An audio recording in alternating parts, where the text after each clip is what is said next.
Bonjour Adrien, je suis ravie de t'interviewer aujourd'hui. Salut Caroline, merci beaucoup pour l'invitation et avec plaisir pour prendre quelques minutes et partager mon témoignage sur notre coaching. C'est moi qui te remercie de ta présence aujourd'hui. Avant d'évoquer nos séances, pourrais-tu te présenter? Avec plaisir pour me présenter en 2 minutes. Je m'appelle Adrien Licard, ça fait un peu plus de 15 ans que j'aide des équipes à grandir, à se structurer et à essayer de se dépasser.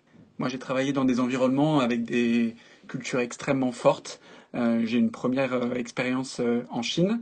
Donc là, il y avait une culture qui était liée à réussir à travailler dans un environnement culturel qui était très différent, donc beaucoup d'agilité, beaucoup d'humilité. Ensuite, j'ai fait 8 ans chez Apple pour les Apple Store. L'objectif, c'était de développer le B2B dans les stores à un moment où Apple était peut-être un peu moins connu, donc c'était génial, une culture produit très forte, une culture de l'expérience client, une attention aux détails. Ensuite j'ai rejoint Welcome to the Jungle, donc là c'était une ADN très marquée sur l'éducation au monde du travail, une façon de travailler qui était hyper futuriste, que j'ai adoré également, et puis depuis 7 mois j'ai désormais rejoint Team Taylor, qui est une solution de recrutement qui aide les entreprises à mieux attirer, engager, recruter les talents. J'apprends aussi beaucoup. C'est une entreprise suédoise, donc avec une culture également qui est différente, en tout cas dans laquelle moi je m'éclate. Je pense que ce qui me définit le plus, si je dois essayer de prendre un peu de recul, c'est ma priorité à essayer de construire des équipes. C'est un peu la partie dans laquelle moi j'ai le plus de plaisir. J'aime que ces équipes elles soient contentes, j'aime que ça soit des équipes qui soient motivées, qu'elles soient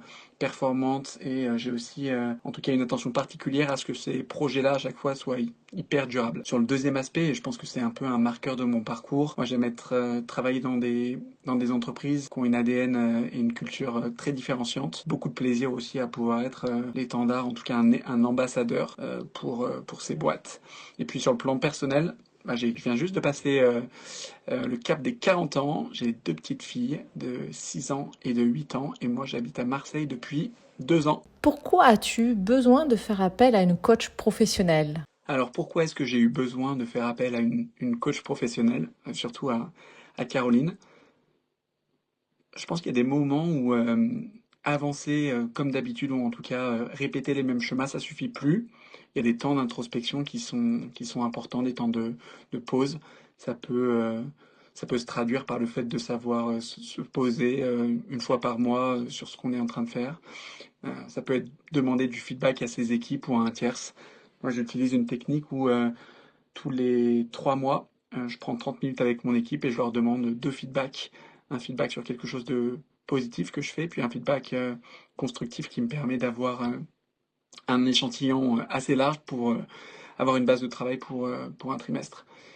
Et puis c'est aussi des temps où ces temps de pause, ils permettent de se poser une question. C'est est-ce que je suis aligné avec ce qui se passe actuellement dans mon job, dans l'entreprise? Au moment où j'ai fait appel à Caroline, j'étais dans une période assez intense de boulot. Il y avait de la pression qui est assez inhérente à ce type de responsabilité. Il y avait beaucoup de changements, il y avait peu de résultats. Surtout, je commençais à faire des compromis qui étaient moins alignés avec ce que j'avais eu l'habitude de faire pendant 4 à 5 ans. 5 ans. C'est quelque chose que je sentais. J'arrivais pas forcément à le formuler comme ça vocalement. J'arrivais pas forcément à positionner mes convictions comme j'avais eu l'habitude de le faire sur les 4 précédentes années pour réussir à impacter certaines décisions auprès de la direction.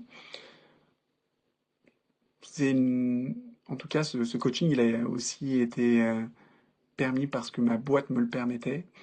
Je trouve que le travail avec Caroline, ça a vraiment été un point de bascule, en tout cas parce que ça m'a aidé à mettre des mots sur ce que je ressentais. Ça m'a aussi aidé à revenir à l'essentiel, qui pour moi sont mes valeurs, les choses que j'aime, les choses qui m'animent, les choses qui me donnent de la force, les choses qui remplissent ma bouteille d'énergie. Il y avait des choses sur lesquelles je voulais plus faire de compromis. Par exemple, ma certitude à ce que la réussite d'une société, elle vient dans l'attention que l'on met sur les gens qui la composent, ou alors un autre exemple sur le fait que moi, j'ai une conviction sur la confiance qu'on donne aux équipes et le fait d'avoir une communication transparente, inspirante, qui permet d'avoir le maximum d'engagement. Surtout, Caroline, elle m'a aussi amené sur un chemin où peut-être me questionner en tout cas sur le fait que cette aventure arrivait peut-être à sa fin, ne pas forcément s'arrêter à l'échec, mais plutôt de se dire que le chemin qui était en train de prendre l'entreprise était un chemin différent de celui dans lequel moi j'étais bien. Et à partir de ce moment-là, après, on a fait 6, 7 séances, j'ai pris de la maturité, je pense, sur ce chemin sur lequel il y avait une sorte de brouillard et c'est devenu plus clair. Ça m'a permis, après quelques séances aussi, de réaffirmer des positions. Ça m'a permis de reprendre de la force pour savoir dire non. Ça m'a permis de me connecter à ce que j'avais envie de construire. Puis ça m'a aussi permis de préparer la suite, la prochaine aventure avec plus de sérénité et plus de justesse. Merci Adrien d'évoquer sur la nécessité de se poser avec une coach professionnelle, l'importance du feedback et le résultat que cela permet avec ses équipes, le positif comme tu as dit très justement et le constructif. Également l'alignement avec ses valeurs, la puissance du questionnement et l'importance que l'entreprise propose du coaching à ses collaborateurs qui est pour moi une réelle opportunité pour être dans son efficacité. Maintenant, pourrais-tu nous faire un retour sur les différentes séances en lien avec les valeurs du sport ?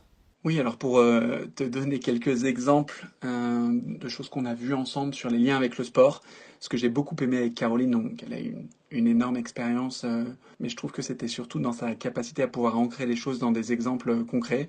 Je trouve que le sport, c'est un terrain qui est parfait pour ça. Moi, je l'utilise beaucoup aussi avec mon équipe sur plein d'analogies. Je trouve que c'est un terrain en tout cas qui parle bien. On parle avec Caroline, on a parlé d'endurance, on a parlé de récupération, on a parlé de d'allocation d'efforts intelligents en fonction des périodes d'intensité.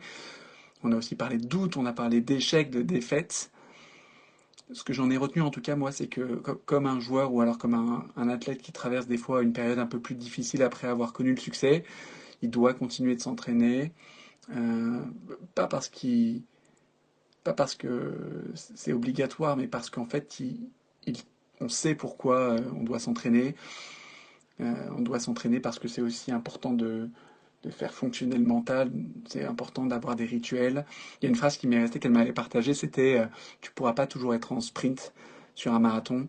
Je trouve que ça m'a aussi permis de changer mon rapport au temps, la façon dont je distribuais mon énergie, la façon dont je construisais un peu mes cycles de performance.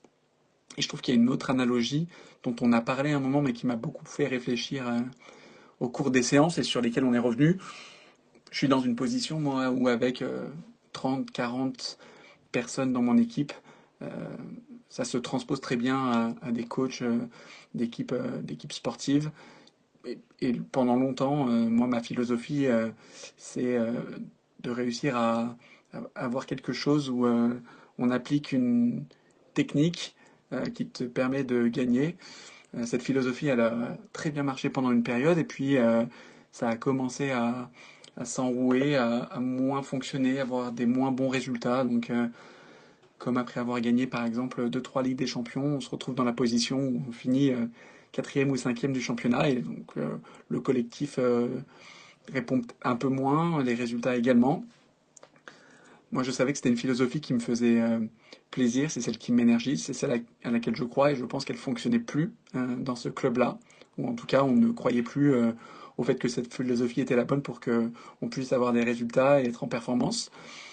Et à un moment, je suis arrivé à la conclusion que c'était pas la philosophie que j'avais envie de remettre en question.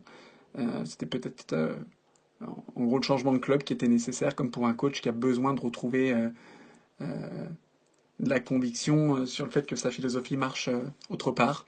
Donc moi, j'avais besoin de trouver une nouvelle équipe, j'avais besoin de trouver un nouvel environnement, un nouveau club pour déployer cette philosophie. Et je pense que ça m'a également beaucoup libéré, que ça a fonctionné. Effectivement, Adrien, nous avons exploré ces différents thèmes que nous connaissons bien dans le monde du sport. L'endurance, la récupération, les doutes, l'échec, les défaites, l'allocation d'efforts face à l'intensité, l'importance des entraînements, l'importance des routines du mental, comme on sait, qui fait partie des 4 piliers de la performance, la technique, la tactique, le physique et ce fameux mental. Et je me rappelle très bien la fameuse séance où tu as fait un parallèle du rôle du manager avec le coach d'une équipe de Ligue des Champions. C'était un beau moment. Et la nécessité pour rester en lien avec tes valeurs, c'était pas rien. et ce fameux changement de club et d'équipe qui était une évidence pour toi. Et pour finir, pourrais-tu partager tes conseils aux personnes qui hésitent à se faire coacher ? Et si je pouvais me permettre de donner un conseil aux personnes qui hésitent encore à se faire coacher, si vous avez la chance d'être dans une entreprise qui vous permet d'avoir accès à des séances de coaching gratuitement, c'est un super bénéfice. Je vous encourage vraiment à en profiter, prendre ces quelques heures. C'est de la formation que vous offre l'entreprise et c'est hyper bénéfique. Et puis pour les gens pour qui c'est pas compris, moi je pense que c'est un super investissement qu'on peut faire pour soi. On va en tirer quelque chose, on va prendre confiance en soi, on va un peu mieux comprendre comment se positionner, un peu mieux comprendre des fois quel chemin choisir grâce à une aide externe. Donc c'est un super moyen de pouvoir grandir. Merci beaucoup Adrien pour ton retour d'expérience avec autant de sincérité et de transparence. Je pense que ça va permettre de voir, en tous les cas d'entendre l'efficacité que ça a pu te procurer. Je te souhaite plein de belles choses pour l'avenir et je sais que tu as toujours des visions à court, moyen et long terme qui sont aussi des objectifs qu'on fixe en séance avec les sportifs et aussi avec les managers d'entreprise. Merci beaucoup à toi.